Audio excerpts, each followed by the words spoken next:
เป็นตัวกราบพระธรรมนูญทั้งหมดกราบพระพร้อมกันกราบกราบ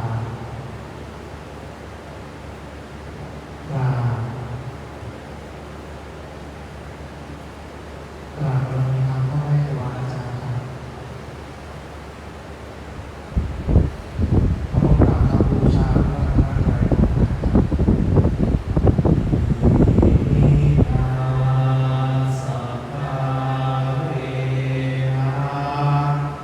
พุทธังอภิปูชยามะอิมินาสัพพะเวนะธัมมังอภิปูชยามะอิมินา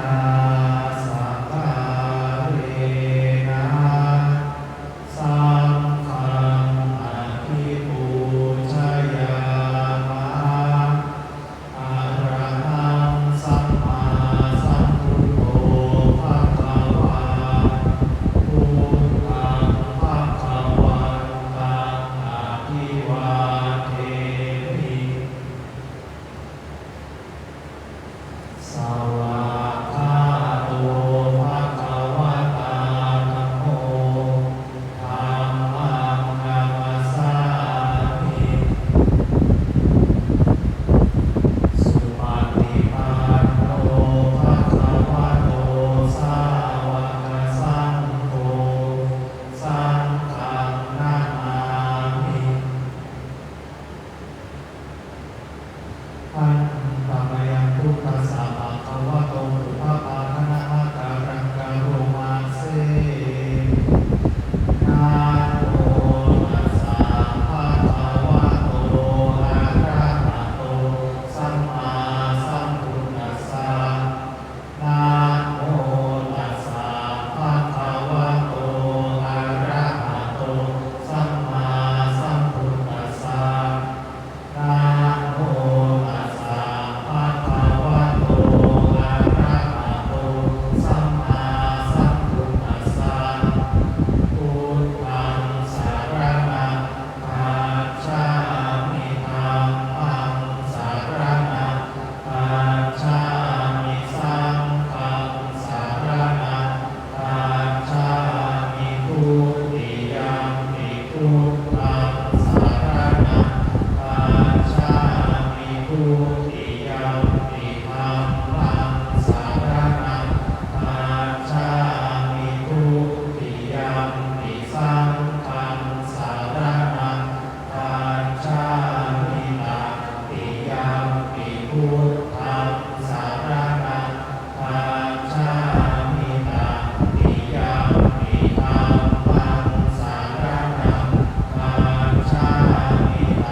ติยัมปิสังฆังสรณังคัจฉามิ เปิดหนังสือไปที่หน้า12ครับ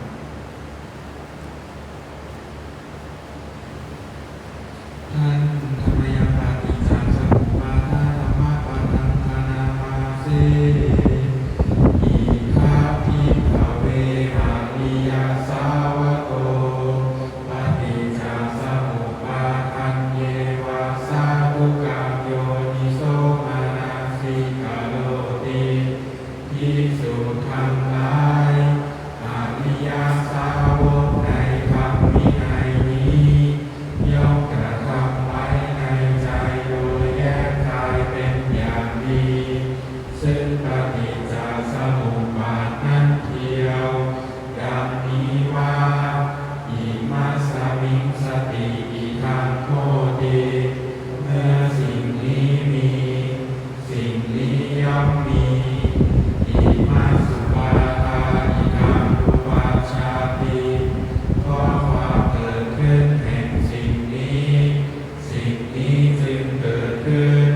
มีเวทนาเป็นปัจจัยจึงมีตัณหาตัณหาปัจจยอุปาทานก็มีตัณหาเป็นปัจจัยจึงมีอุปาทานอุปาทานปัจจยภาโวก็มีอุปาทานเป็นปัจจัยจึงมีภพภาวะปัจจยชาติก็มีภพเป็นปัจจัยจึงมีชาติชาติปัจจยชาติลามะละนังโสกปริเทวะทุกขโทมนัสสุปายาสาสัมภวันติก็มีชาติเป็นปัจจัยชาติลามรณะโสกปริเทวะทุกขโทมนัสอุปายาสาทั้งหลาย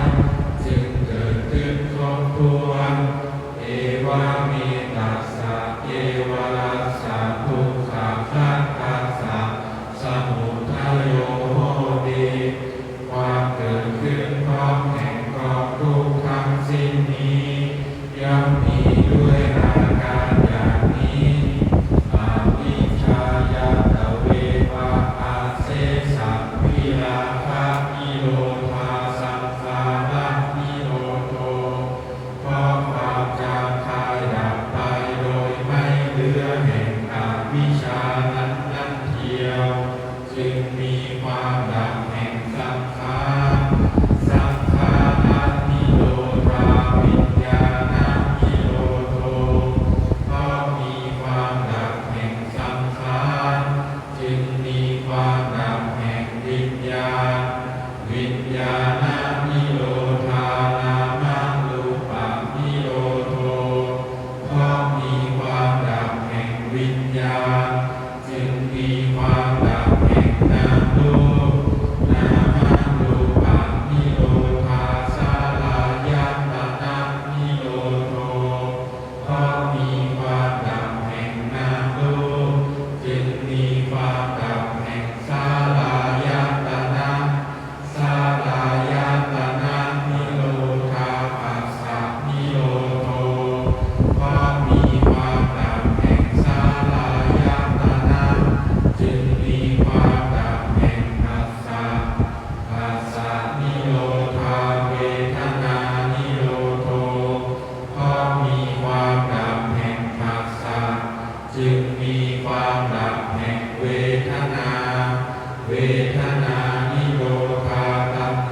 ยวมีถั่วเหลืองมีงามีข้าวสารชั้นใดภิกษุก็ชั้นนั้นเหมือนกันย่อมพิจารณาเห็นกายนี้แลแต่พื้นเท้าขึ้นไปแต่ปลายผมลงมามีน้ำเป็นที่สุดล้อมเป็นไปด้วยของไม่สะอาดมีประการต่างๆว่ามีอยู่ในกายนี้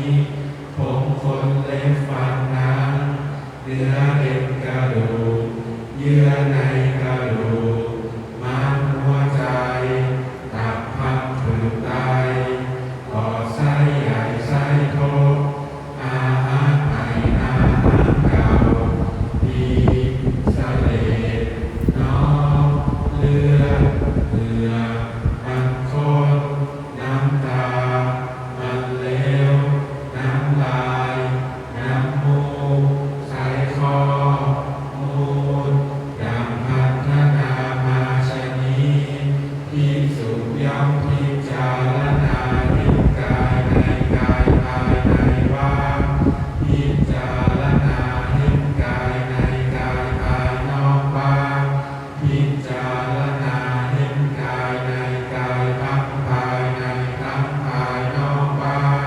พิจารณาเห็นธรรมคือความเกิดขึ้นในกายบ้างพิจารณาเห็นธรรมคือความเสื่อมในกายบ้างพิจารณาเห็นธรรมคือทั้งความเกิดขึ้นทั้งความเสื่อมในกายบ้างย่อมอยู่อีกอย่างหนึ่งสติของเธอที่ตั้งมั่นอยู่ว่ากายมีอยู่ก็เพียงสักว่าความรู้เพียงสักว่าอาศัยระลึกเท่านั้นเธอเป็นผู้อันตัณหาและทิฏฐิไม่อาศัยอยู่แล้วและไม่ถือมั่นอะไรในโลกดูกาลภิกษุทั้งหลายอย่างนี้แลภิกษุชื่อว่าพิจารณาเห็นกายในกายอยู่ดูกาลภิกษุทั้งหลายอีกข้อหนึ่งภิกษุย่อมพิจารณาเห็นกายนี้แลซึ่งตั้งอยู่ตามที่ตั้งอยู่ตามปกติโดยความเป็นธาตุว่ามีอยู่ในกายนี้ธาตุดินธาตุน้ำธาตุไฟธาตุลมคนฆ่าโคหรือลูกหรือของคนฆ่าโคผู้ขยันฆ่าโคแล้วแบ่งออกเป็นส่วนยังอยู่ที่หนทางใหญ่สี่แห่งชั้นใดภิกษุก็ชั้นนั้นเหมือนกันย่อมพิจารณาเห็นกายนี้แลซึ่งตั้งอยู่ตามที่ตั้งอยู่ตามปกติโดยความเป็นธาตุว่ามีอยู่ในกายนี้ธาตุดินธาตุน้ำธาตุไฟธาตุลมดังพัฒนามาชนีภิกษุย่อมพิจารณาเห็นกายในกายภายในบ้างพิจารณาเห็นกายในกายภายนอกบ้างพิจารณาเห็นกายในกายทั้งภายในทั้งภายนอกบ้างพิจารณาเห็นธรรมคือความเกิดขึ้นในกายบ้างพิจารณาเห็นธรรมคือความเสื่อมในกายบ้างพิจารณาเห็นธรรมคือทั้งความเกิดขึ้นทั้งความเสื่อมในกายบ้างย่อมอยู่อีกอย่างหนึ่งสติของเธอที่ตั้งมั่นอยู่ว่ากายมีอยู่ก็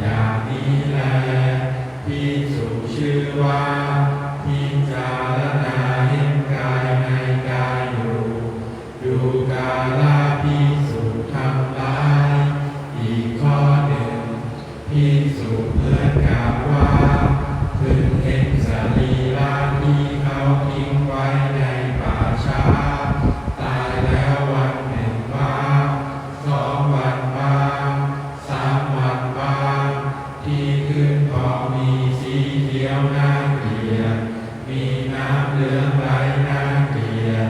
เธอย่อมน้อมเข้ามาสู่กายนี้แหละว่าถึงร่างกายอันนี้เราก็มีอย่างนี้เป็นธรรมดาคงเป็นอย่างนี้ไม่ล่วงความเป็นอย่างนี้ไปได้ดังพัฒนามาชนีภิกษุย่อมพิจารณาเห็นกายในกายภายในบ้างพิจารณาเห็นกายในกายภายนอกบ้างพิจารณาเห็นกายในกายทั้งภายในทั้งภายนอกบ้างพิจารณาเห็นธรรมคือความเกิดขึ้นในกายบ้างพิจารณาเห็นธรรมคือความเสื่อมในกายบ้างพิจารณาเห็นธรรมคือทั้งความเกิดขึ้นทั้งความเสื่อมในกายบ้างย่อมอยู่อีกอย่างหนึ่งสติของเธอที่ตั้งมั่นอยู่ว่ากายมีอยู่ก็เพียงสักว่าความรู้เพียงสักว่าอาศัยระลึกเท่านั้นเธอเป็นผู้อัตตัณหาและทิฏฐิไม่อาศัยอยู่แล้วและไม่ถือมั่นอะไรในโลกดูกาลภิกษุทั้งหลายอย่างนี้แลภิกษุชื่อว่าพิจารณาเห็นกายในกายอยู่ดูกาลภิกษุทั้งหลายอีกข้อหนึ่งภิกษุเนื่องจากว่าพึงเห็นสรีระที่เขาทิ้งไว้ในป่าช้าอันฟุ้งกายจิตกินอยู่บ้างฟุ้งนกตะลุมจิตกินอยู่บ้างฟุ้งแรงจิตกินอยู่บ้างหมูสุนัขกัดกินอยู่บ้างหมูสุนัขจิ้งจอกกัดกินอยู่บ้างหมูสัตว์ตัวเล็กๆต่างๆกัดกินอยู่บ้างเธอย่อมน้อมเข้ามาสู่กายนี้แหละว่าถึงร่างกายอันนี้เราก็มีอย่างนี้เป็นธรรมดาคงเป็นอย่างนี้ไม่ล่วงความเป็นอย่างนี้ไปได้ดังพัฒนามาชนีภิกษุทั้งหลายอีกข้อหนึ่งภิกษุเหมือนกับว่าถึงเห็นสรีระที่เขาทิ้งไว้ในป่าช้าเป็นรากกระดูกยังมีเนื้อและเลือดยังมีเส้นเอ็นถูกรัดอยู่ดูกาลภิกษุทั้งหลายอีกข้อหนึ่งภิกษุเหมือนกับว่าพึงเห็นสรีระที่เขาทิ้งไว้ในป่าช้าเป็นรากกระดูกปราศจากเนื้อแต่ยังเปื้อนเลือดยังมีเส้นเอ็นถูกพัดอยู่ดูกาลภิกษุทั้งหลายอีกข้อหนึ่งภิกษุเหมือนกับว่าพึงเห็นสรีระที่เขาทิ้งไว้ใน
พิจารณาเห็นกายในกายภายในบ้าน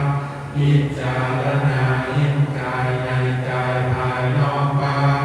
พิจารณาเห็นกายในกายทั้งภายในทั้งภายนอกบ้านพิจารณาเห็นธรรมคือความเกิดขึ้นในกายบ้างพิจารณาเห็นธรรมคือความเสื่อมในกายบ้างพิจารณาเห็นธรรมคือทั้งความเกิดขึ้นทั้งความเสื่อมในกายบ้างย่อมอยู่อีกอย่างหนึ่งสติของเธอที่ตั้งมั่นอยู่ว่ากายมีอยู่ก็เพียงสักว่าความรู้เพียงสักว่าอาศัยระลึกเท่านั้นเธอเป็นผู้อันตัณหาและทิฏฐิไม่อาศัยอยู่แล้วและไม่ถือมั่นอะไรในโลกดูกาลภิกษุทั้งหลายอย่างนี้แลภิกษุชื่อว่าพิจารณาเห็นกายในกายอยู่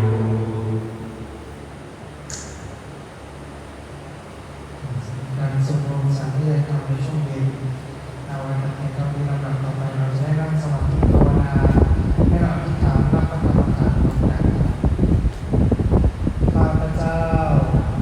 ขอตั้งจิตอธิษฐานด้วยสัจจะวาจาว่า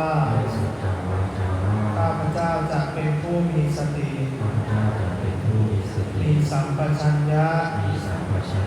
โดยกระทำไว้ในใจว่าข้าพเจ้าจะทำความรู้สึกตัว